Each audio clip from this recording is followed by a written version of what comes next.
Hey everyone, welcome to Judging for the Win. I'm Dave, and this is my daily ruling. Today is this month's patron pick. Thank you so much to all of my wonderful supporters on Patreon. The topic that was selected this month was the Declare Attackers step. The process of declaring attackers is just so fundamental to Magic as a game, but underneath all that familiarity, it turns out there's a lot of complexity here too. Like casting a spell, declaring attackers follows a set process. There are a series of steps that you follow in a specific order. So let's go through all of the steps one by one. The first step is to declare which creatures you control are going to attack. At first glance, there's nothing too unusual about that. I mean, we are declaring attackers after all. But there is an interesting complication. Note that this rule doesn't say anything about checking whether the creatures you're attacking with are a legal set of attackers. You could actually pick whatever creatures you want, including none at all, and the game will happily take that and move on to the next step. Some creatures, ones which obviously aren't able to be attackers, cannot be chosen. This would include tapped creatures, non-haste creatures you just played, battles, and creatures you don't control. But a creature with Defender, Mog Flunkies, and that's it? No problem, move right on to the next step. Now, spoiler alert, if you pick a set of attackers that's illegal, there's going to be a problem in one of the future steps. But I think it's kind of interesting to observe that the checking whether your proposed attackers are legal actually doesn't happen in the same step where you pick them. Alright, so the next step in the process of declaring attackers is to say what each creature is attacking. This would be where you declare whether your Grizzly Bears is attacking Nick, or his Liliana Vess, or your battle that Nick is protecting, or whatever else. There isn't anything too interesting going on in this step, but let's note that what a creature is attacking might affect whether an attack is legal or not. For example, a goaded creature would be able to attack one player, no problem, but not the player who goaded it. And that brings us to our third step, and here's where the difficulty is going to kind of start to ramp up a little bit. For each creature that's attacking, you would check to see whether that creature is affected by any restrictions. A restriction is any effect that says a creature cannot attack, or can't attack unless some condition is being met. If your proposed set of attackers violates any restrictions, even just one, it is not legal. If that ends up happening, then the game goes all the way back up to step 1 and makes you start over. Now, it's kind of hand-wavy how abilities like Calcisma Behemoth fit into all this. It sure does seem like a cost to attack would be a restriction, but the spot where you pay costs doesn't happen until much later in the process. So the way this works is the game will let you proceed as though those restrictions don't exist, as long as you pinky promise that you're actually going to pay the cost once the time actually comes. Now, I'm not going to sugarcoat it. This next step is where things get really rough. You have to check each creature to see if it's affected by any requirements. In other words, any effect that says the creature attacks if some condition is met, or simply that it attacks if able. Like in the previous step, your set of proposed attackers is also illegal if there was a different set of attackers that could have fulfilled more requirements without breaking any restrictions. If you're wondering about how costs fit into all of this, then you're not required to pay any cost to attack, even if that would increase the number of requirements that you're being met. There's a couple of issues that make this step really difficult from a practical perspective. For one, there's no way to say whether your proposed set of attackers really does fulfill the maximum number of requirements other than by checking it against all the other possibilities one by one, which grows as 2 to the n, where n is the number of creatures you control. For those of you who don't have a background in mathematics or computer science, that's not the worst case scenario, but it's still pretty bad. Fortunately, it's unusual to have a case where this isn't substantially cut down by using a little bit of common sense. For example, since restrictions cannot be broken, any restriction that exists cuts the number of possibilities down dramatically. The other difficulty is that the way some of the requirements work can be a little bit hand-wavy too. Here's an example. Let's say that you have a Vyashino Bay and a Grizzly Bears. What are your legal attacks? Well, intuitively, it seems like you should be able to attack with just Grizzly Bears, both creatures, or declare no attackers. But observe that if Vyashino Bay attacks, there's a requirement that all of your creatures must attack. This means that attacking with both creatures would actually fulfill more requirements than not attacking at all.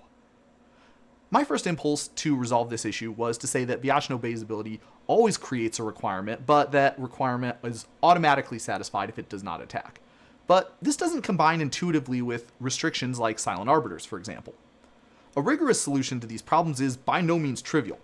My colleague Isaac apparently spent 2 months collaborating with a professional mathematician to develop a system that gives the intuitive answer for all cases, and in the interest of proper attribution, I'll leave a link to that article in the description rather than going over all the details here. For me, I think the practical view of this situation is that none of the really problematic cards are particularly playable, and therefore potentially interactable combinations of them are best left to handling on an ad hoc basis. After considering requirements, the next step is to declare which creatures, if any, are banded with which others. I made a whole video about banding a few years ago, and I recommend you check that one out if you'd like some more info on what that's all about. The next step, that all creatures that were declared as attackers become tapped. This isn't a cost to attack, those actually come later, it's just something that the game does, and this is the step when it happens. Obviously, any creature with vigilance would stay untapped here. After that, the attacking player checks to see if there are any optional costs that can be paid as the creature's attack, and if so, declares whether they intend to pay such costs.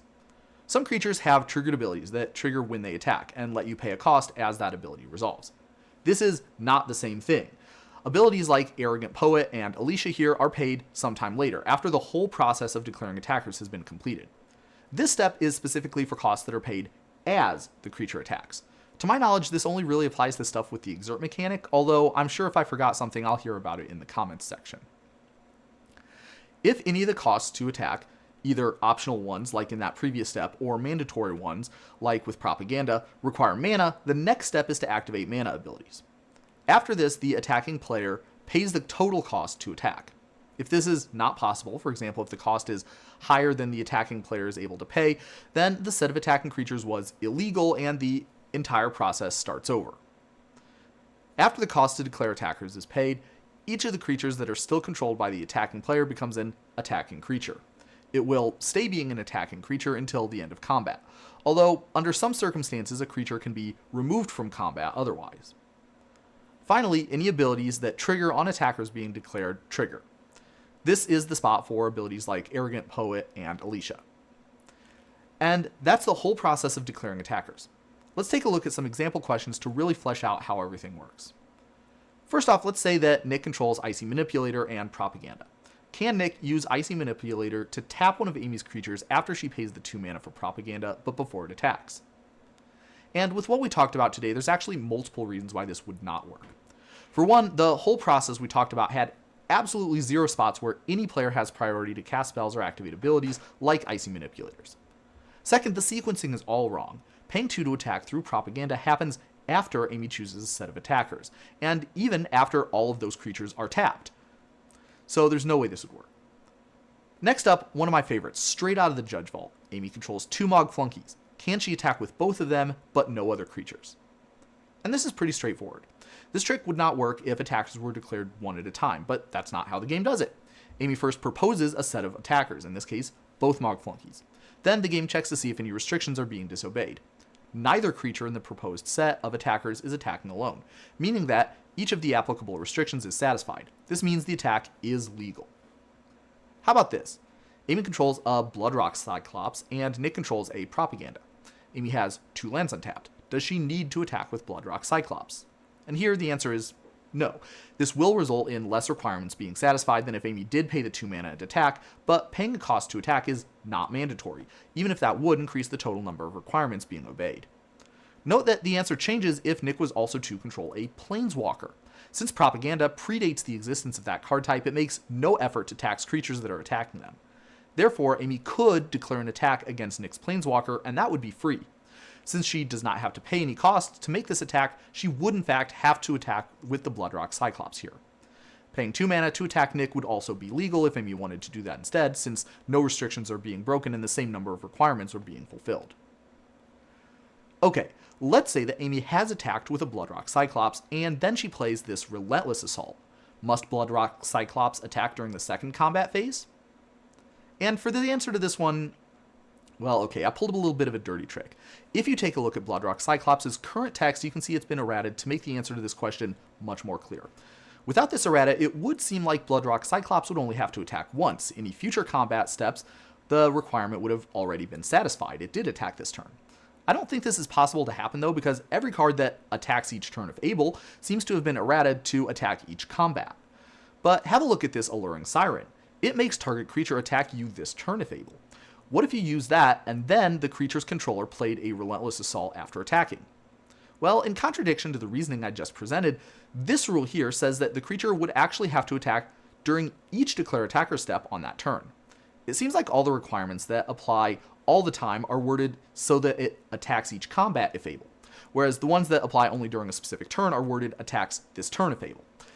I'm not sure if there's a difference in templating other than maybe readability, but both of these work exactly the same way. I don't know whether we'll ever see another creature that attacks each turn if able, but I kinda doubt it, and I think confusion about this sort of interaction is why. Finally, here's one last one. There's no way that I could get through this whole video and not mention the goad mechanic in one example, right? Amy controls a grizzly bears and Nick goads the grizzly bears. Then Olive goads it. Then Nick goads it again. Pat controls a propaganda and a planeswalker. What attacks are legal for Amy to make? Okay, first off, let's assume that Amy does not want to pay 2 mana to buy out of propaganda. Remember, this is legal even if it turns out that paying would unlock a new set of attacks that would increase the number of requirements being met. We'll come back to this later to see how it might change things if Amy does want to pay, but for now, not paying means that there is a restriction on grizzly bears, which means that it cannot attack Pat. Now, goading puts 2 requirements on the grizzly bears. It must attack, and it must attack a player other than the one who goaded it. Another mechanic-specific point is that once a player has goaded a creature, goading it again doesn't do anything in particular, and this means that there are not any additional requirements for the grizzly bears to attack someone besides Nick, even though it was goaded in extra time. Requirements also don't care about when they started. Therefore, knowing which player goaded the grizzly bears first is irrelevant. All the requirements on grizzly bears count the same.